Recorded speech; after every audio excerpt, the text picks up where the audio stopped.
ইরানে হামলা করলে কি পরিণতি হবে যুক্তরাষ্ট্রের জানালেন খামেনি। সংঘাতের চেয়ে আলোচনায় বসতেই বেশি আগ্রহী ইরান, ট্রাম্প। অ্যাপস্টেইনের নথিতে সাংবাদিক জামাল খাশোগি হত্যার চাঞ্চল্যকর তথ্য ফাঁস। যুদ্ধবিরতি লঙ্ঘন করে গাজায় ইসরায়েলি হামলায় হামাসের হুঁশিয়ারি। সংঘাত এড়াতে ভিন্ন পথে হাঁটছে যুক্তরাষ্ট্র, ইরান। আয়াতুল্লাহ আলী খামেনি যুক্তরাষ্ট্রকে সরাসরি সতর্ক করে বলেছেন, ইরানে হামলা হলে তার পরিণতি হবে খুবই খারাপ এবং তা পুরো মধ্যপ্রাচ্যে আঞ্চলিক যুদ্ধে রূপ নিতে পারে। রোববার প্রকাশিত প্রতিবেদনে তিনি জানান, যদি ডোনাল্ড ট্রাম্প হামলার নির্দেশ দেন তাহলে ইরান শুধু যুক্তরাষ্ট্র নয়, ইসরায়েল এবং অঞ্চলে থাকা মার্কিন সামরিক স্থাপনাগুলোকেও লক্ষ্যবস্তু করবে।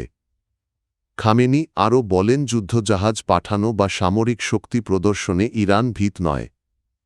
তার দাবি, ইরানি জনগণ এসব হুমকিকে ভয় পায় না এবং দেশটি যে কোনো পরিস্থিতির মোকাবিলায় প্রস্তুত। এদিকে বাড়তে থাকা উত্তেজনার মধ্যে ইরান যুদ্ধ প্রস্তুতি জোরদার করছে। হরমুজ প্রণালীতে সামরিক তৎপরতার পাশাপাশি চলতি মাসের মাঝামাঝি দক্ষিণ চীন সাগরে চীন ও রাশিয়ার সঙ্গে যৌথ মহড়া চালানোর ঘোষণা দিয়েছে তেহরান। নিরাপত্তা বাহিনীকে উচ্চ সতর্কতায় থাকতে নির্দেশ দেওয়া হয়েছে। ডোনাল্ড ট্রাম্প বলেছেন, ইরান যুদ্ধের চেয়ে আলোচনায় বসতেই বেশি আগ্রহী। ফক্স নিউজকে দেওয়া এক সাক্ষাৎকারে তিনি জানান, তেহরান ইতোমধ্যে ওয়াশিংটনের সঙ্গে যোগাযোগ করছে, যদিও প্রয়োজনে শক্তি প্রয়োগের প্রস্তুতিও রাখা হয়েছে। ইরানের সর্বোচ্চ জাতীয় নিরাপত্তা পর্ষদের প্রধান আলী লারিজানি জানিয়েছেন, যুদ্ধের আশঙ্কার মধ্যেও আলোচনার একটি কাঠামো তৈরি করা হচ্ছে, তবে এ বিষয়ে বিস্তারিত প্রকাশ করা হয়নি। সাম্প্রতিক সময়ে ইরানের পারমাণবিক কর্মসূচি ও সরকার বিরোধী বিক্ষোভকে কেন্দ্র করে দুই দেশের মধ্যে উত্তেজনা বেড়েছে। এরই মধ্যে যুক্তরাষ্ট্র ইউএসএস এব্রাহাম লিঙ্কন বিমানবাহী রণতরীর নেতৃত্বে একটি বড় নৌবহর মধ্যপ্রাচ্যে মোতায়েন করেছে। তেহরান জানিয়েছে তারা আলোচনায় আগ্রহী, তবে আগে হামলার হুমকি বন্ধ করতে হবে। অন্যদিকে ইরানের পররাষ্ট্রমন্ত্রী আব্বাস আরাঘচি সতর্ক করে বলেছেন, বিদেশি সামরিক উপস্থিতি উত্তেজনা কমানোর বদলে আরও বাড়িয়ে দিচ্ছে। সদ্য প্রকাশিত অ্যাপস্টেইন সংক্রান্ত প্রায় ৩০ লাখ পৃষ্ঠার নতুন নথিতে সৌদি সাংবাদিক জামাল খাশোগি হত্যাকাণ্ড নিয়ে চাঞ্চল্যকর তথ্য সামনে এসেছে।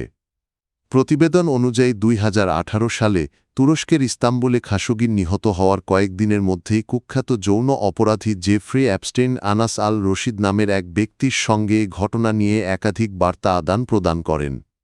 একটি ইমেইলে অ্যাপস্টেইন দাবি করেন, একটি পরোক্ষ সূত্র জানিয়েছে, হত্যা অভিযানে অংশ নেওয়া এক ব্যক্তি ফোনে ভিডিও ধারণ করেছিলেন এবং পরে সেটি হ্যাক হয়ে তৃতীয় পক্ষের হাতে পৌঁছায়।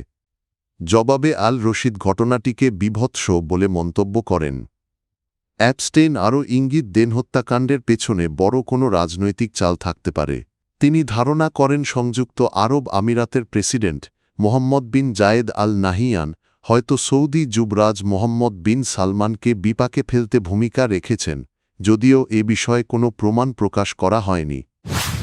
হামাসের শীর্ষ নেতা খলিল আল হায়া সতর্ক করে বলেছেন, গাজা উপত্যকায় যুদ্ধবিরতি লঙ্ঘন করে ইসরায়েল যদি হামলা চালিয়ে যায় তাহলে এর পরিণতি হবে ভয়াবহ। গত ২৪ ঘণ্টায় ইসরায়েলি হামলায় অন্তত ৩৭ জন ফিলিস্তিনি নিহত হওয়ার পর তিনি এই হুঁশিয়ারি দেন।